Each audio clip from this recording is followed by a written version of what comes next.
I wanted to give wrap up our time together with a little monologue on resilience. I really like the word, and I really like what it means, and it's largely communicating with Hakim Sensei. He's recommended some books and some reading and some articles on resilience, and I purposely did not read them so they would not influence what I have to say to you. And I'm going to read them as soon as I'm out of here, as soon as I'm back on my feet, as soon as I'm resilient enough to snap back, I'm going to read them. But you know, in outer space, they tried growing things, and the few things that did grow don't grow well and don't grow right in zero gravity. You know why that is? There's no resistance. There's no pressure forcing them to snap back. So, you know, resilience, it's so important. It's so important in martial arts in general and jiu-jitsu specifically. Just the term jiu-jitsu has it means literally soft skills. And so it's not so much what it says, but what it infers. What it infers is it's malleable. It's malleable. It's Bruce Lee analogy. You be like water. You know, if it's a bottle you fill the bottle. If it's a bowl, it's a bowl. You know, if it's a river or a pipe, you know, the water molds and adapts to whatever is around it. It's completely adaptable, and that's why our jiu-jitsu is constantly in a state of flux. It's constantly addressing new questions, and it's constantly snapping back from pressures in life, you know, or pressures of society. So if there's a new category of weapon system 15 years from now that's introduced, we'll figure out counters to it. You know, do we do exactly like what samurai do? Exactly? Absolutely not. Why? Because we're water and society is the bowl. And so we're molding to that bowl. We touched on this conversation last night, and I didn't want to reveal my cards to you guys because it's what I had today. But it makes this monologue even more relevant because the questions I want to address were popping up independently of I wasn't soliciting information from you. You guys were coming up with this. There were some questions, and it was about the evolution of our style. There's a style, classic jiu-jitsu called Yoshin, and the Yoshin they live by the kind of an analogy, and the analogy it's prevalent. Everybody here has heard it because it's so prevalent in anything in Japanese culture. But it's the analogy that will be like the bamboo, and the snow falls into the bamboo and presses it down, and it snaps back. So the Yoshin school, that's they're equating that like life. Well, that's resilience. So the idea of the resilience, to me, is when you snap back, that you snap back stronger and higher than when before you were pressed down. So, I mean, this is everything in nature is like this. So let's say a section of leg bone, your friend that holds you up. How does leg bone adapt to supporting weight? It gets denser and stronger. And if you break that bone, the point where it heals is stronger than before it was injured. So, that's not just an analogy. That's the thusness of things. And that's the crux of what we're after, is to respond to every problem, whether it's, depression, loneliness, a knife attack, a punch, a kick, or boredom, right? We come here to face hypothetical problems and to snap back stronger than when we were. Or if we're inoculated to stress and pain and or chaos, if we're inoculated to that, if it ever really happens outside of the dojo, we're conditioned, and you're not in uncharted water, so there's less of a human tendency to panic. Was? Everybody tracking? So, in other words, the further we get into uncharted water and kind of scout it out and know what to expect, then we don't really have to snap back as much because we're not pressed down as much. So we're working the problem from both ends. We're snapping back stronger, and we're kind of counterweighting the pressure, so we're not pressed so far down that we break. So that's what resilience is to me, and that's what we seek out. That's what we come here to forge ourselves with, to test ourselves with. That's the crucible. Some people it's the academics of college, or the pressure and manufactured stress of boot camp.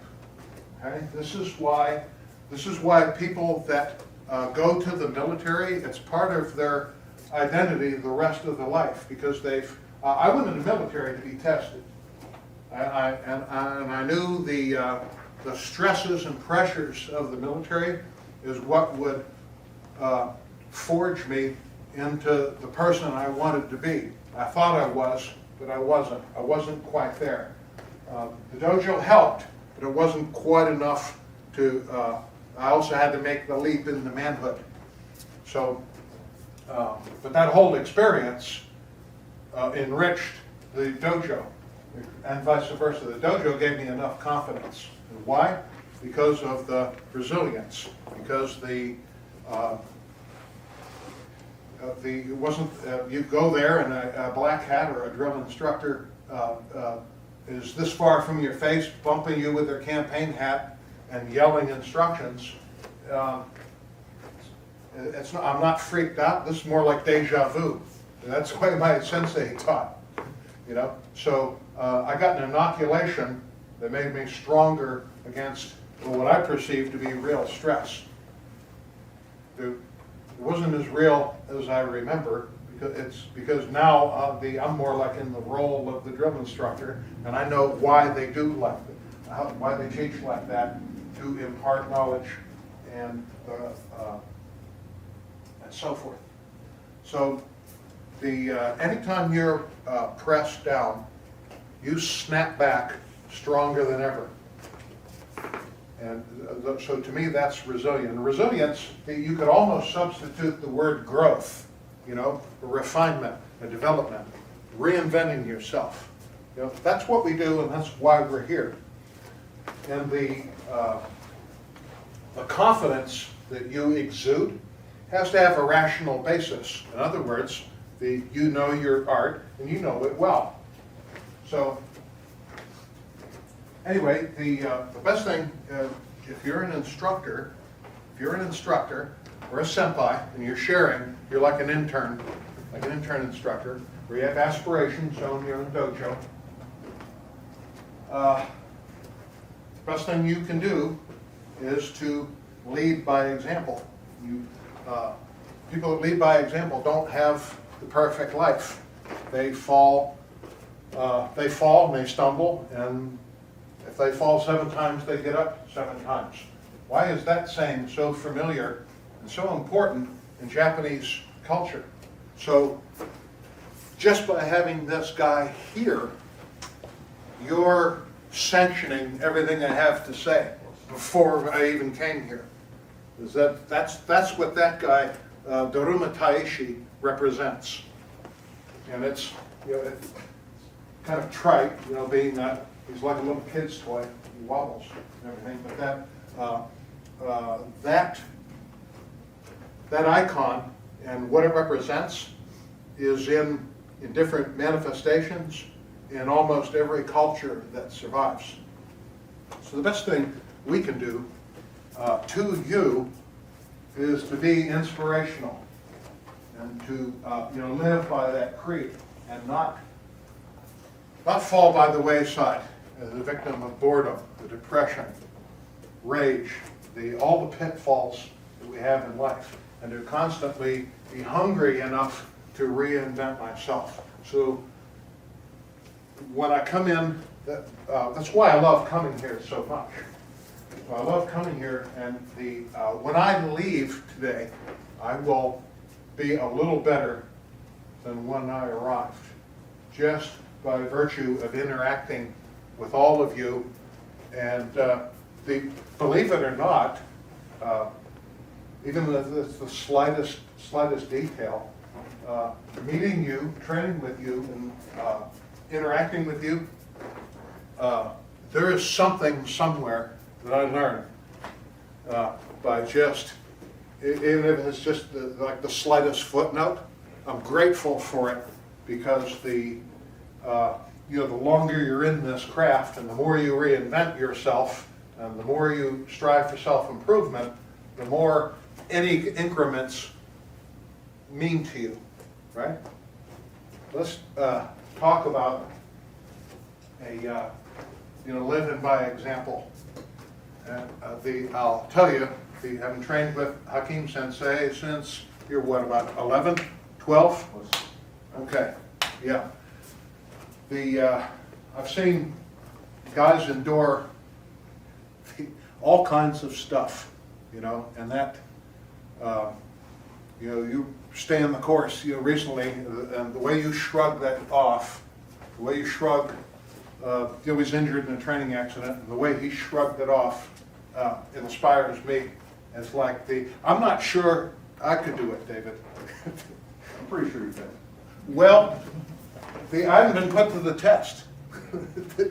I mean, not to that degree. That was, so he calls me up. I just had a hernia repair. And by comparison, it's actually my second one, so I wasn't in uncharted water. It's no big thing. The doctors, my employer's secretary, they all say, they talk to me, and it's like, yeah, are you okay? Oh, I hope you're not in any pain. Oh, I hope, does it hurt? Oh, it's not. What your pain level like? Oh, I hope you're not in any pain. You know what kind of pain it was in after it? It was like a night at the dojo where someone landed a kick. That's what it felt like. I've been feeling pain like that since I was 11. It was no big thing. It was no big deal. I didn't even use the painkillers. And I mean, because I knew it felt, not because I was trying to prove anything, but because I hadn't earned them. I almost saved them for a rainy day. But anyway, that's resilience. So that's I mean, to be here, to be doing this, and he's going out of his way to call me with, and mine, was a very controlled, very minor event compared to what he had to endure. It's unbelievable. Anyway, hey, David, would you grab my orange backpack? Yeah, thanks. Take that box out.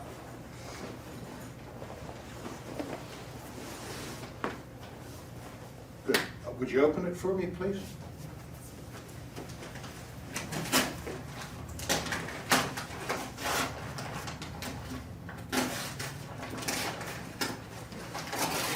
You might need a knife. Probably been sealed like a bank vault.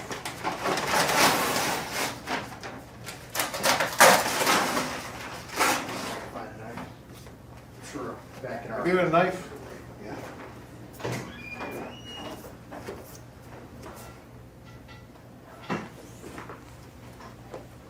Oh, that ought to do it.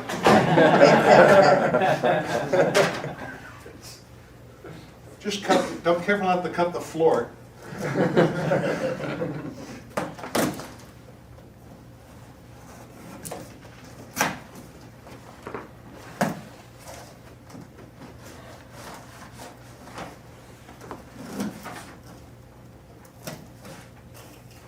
Yeah, who cuts that?